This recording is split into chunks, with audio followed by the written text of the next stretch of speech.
ciudadanos que estén informados, que estén articulados a las nuevas tecnologías, pero al mismo tiempo mantengan su identidad, su cultura y su ciudadanía, son aquellos que serán más capaces de crear, producir conocimiento, información y, en último término, valor en una economía que es de la información y el conocimiento. Bueno, yo la verdad discutiría el concepto de sociedad virtual, sociedad real. Creo que la virtualidad en la que vivimos es una de las dimensiones fundamentales de nuestra realidad. O sea, vivimos con Internet. No vivimos en Internet o para Internet, pero con Internet.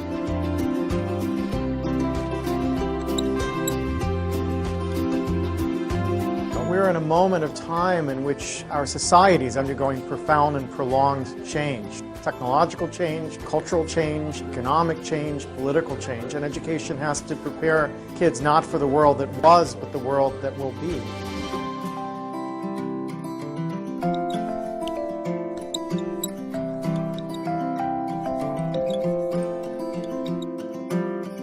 And human resources are like natural resources. They're often buried deep.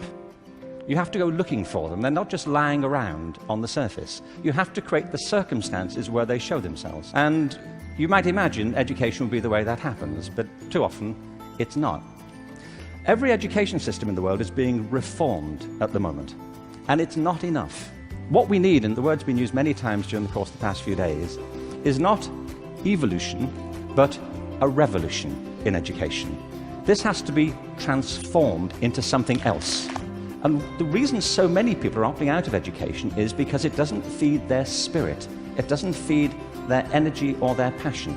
So I think we have to change metaphors. We have to go from what is essentially an industrial model of education, a manufacturing model, which is based on linearity and conformity and batching people. We have to move to a model that is based more on principles of agriculture. We have to recognize that human flourishing is not a mechanical process, it's an organic process. And you cannot predict the outcome of human development. All you can do is, like a farmer, is create the conditions under which they will begin to flourish. So when we look at reforming education and transforming it, it isn't like cloning a system.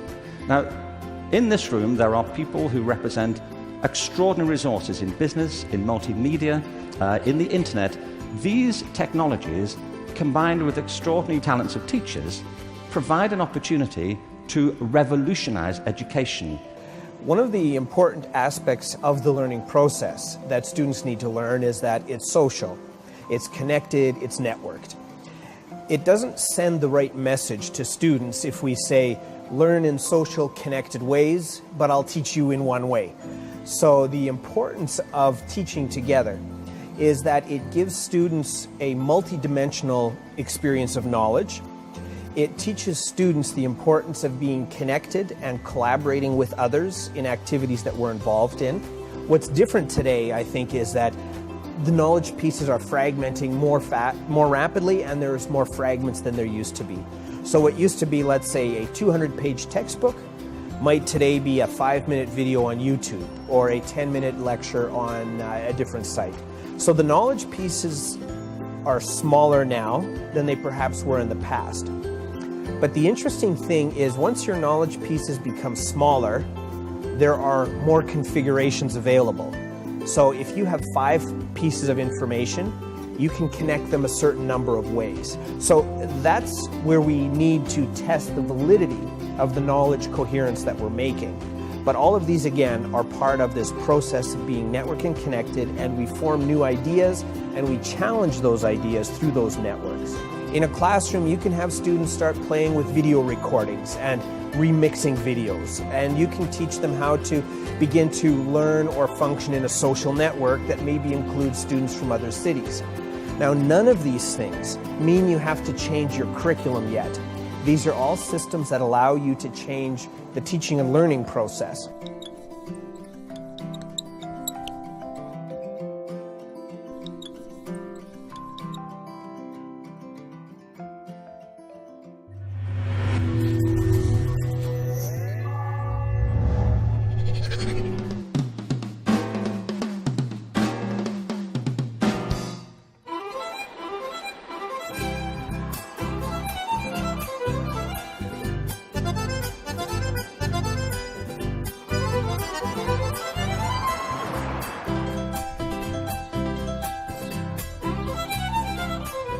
Bueno chicos, hoy vamos a usar uno de los programas que viene en las netbooks, que es el Audacity. Es un programa para grabar sonido.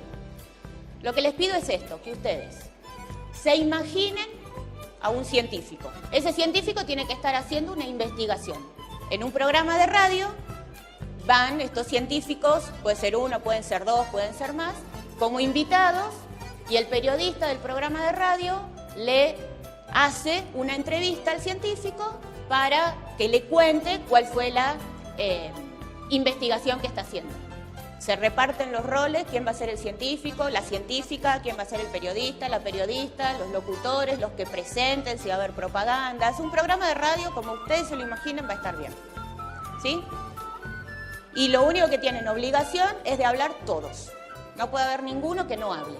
Todos tienen que participar diciendo algo. Me llamo Fernanda Planels y en el colegio de Payogasta, donde estamos ahora, enseño filosofía. ¿Usted de qué está hablando? Lo que pasa en Payogasta, que es un pueblo muy chiquito y la mayoría de los chicos que vienen al colegio vienen de parajes que son más chicos todavía. Y bueno, a veces en esta zona cuesta que hablen y si lo tienen que hacer frente al curso, a lo mejor no lo hacen. Profe, ¿podemos salir a hacer la tarea afuera? Sí, búsquense un lugar donde no haya mucho ruido alrededor, no estén los otros molestando. Tenemos que inventar algún nombre de... Viste que por lo general las bacterias tienen nombres raros. Y tenemos que inventar algún nombre raro. Ya, pero comenzando con cerebro, cerebiti, algo así. Cerebro coco. Queda hueco. Está bueno.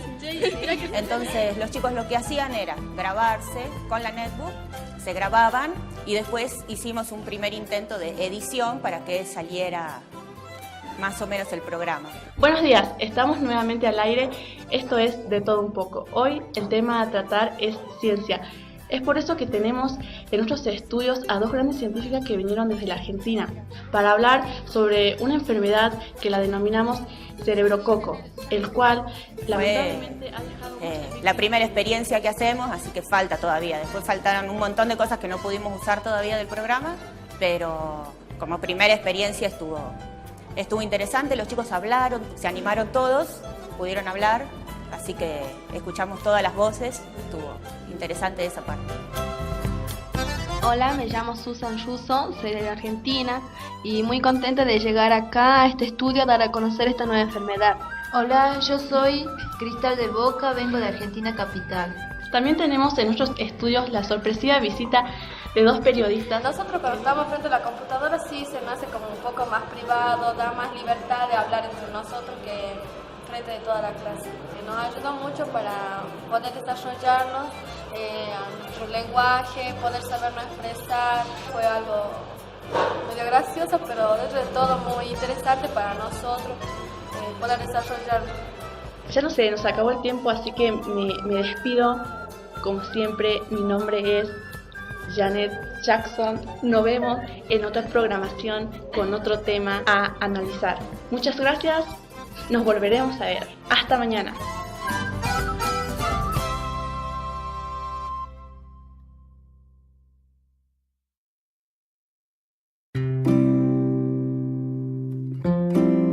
Hello, my name is Judy Harris. It's preposterous, isn't it? Design a house around a faucet. But in many ways, we've been asking teachers in many parts of the world to do something similar for about 25 years. We've been asking them to design learning experiences for students around digital tools and resources. Now, as ridiculous as that sounds, in some ways, it's understandable that we've made this mistake and made it for so long. These tools are incredibly powerful. They have enormous potential for helping students to learn even better and teachers to teach even better. But the problem is when we look to the tools to suggest how we should teach, it's like having a shiny new hammer. Because when you have a shiny new hammer, everything can look like a nail. Another way to say this is that the tail wags the dog. When we look to the technology to suggest how we should teach, how we should help students to learn. We have it backwards. Creo que ahí la cuestión a pensar y conversar es cómo la escuela fortalece otras políticas de conocimiento, cómo ayuda a que se hagan otras cosas que las que los chicos ya hacen. Los chicos usan mucho las netbooks para entretenerse, para comunicarse, navegar con las cosas que les interesan, y eso está muy bien. Me parece que la escuela tiene que ayudar a ampliar sus horizontes con otras búsquedas, entendiendo mejor qué es lo que hay atrás de los buscadores, por ejemplo, qué otro tipo de producciones se pueden hacer. Si yo hago, no sé, un remix, hago un video, bueno, cómo ese video puede dialogar con otras producciones culturales, cómo puede dialogar también con las disciplinas de la escuela, bueno, cómo la historia, la sociología, la economía, la geografía me ayudan a pensar mejor el mundo en el que vivo, o el mundo natural también. Yo puedo tener muchas cosas a mano, pero si no sé que existen, no las busco.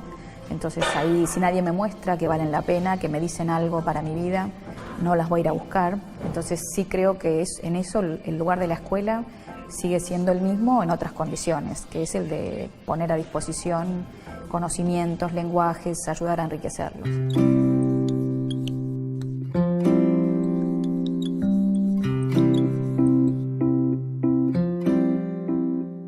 Traditionally think about the distinction between formal and informal education, what happens in schools and what happens other places. I think increasingly we need to see these things in a relationship to each other and to rethink school activities in relationship to what's happening in these other environments, and in the other direction, for the schools to bring experiences and learning that takes place in these other environments into the classroom and into the school, especially for high school students and adolescents. The idea of a wheel with spokes, with the school is the hub of the wheel, and the spokes connect that hub to these other learning environments.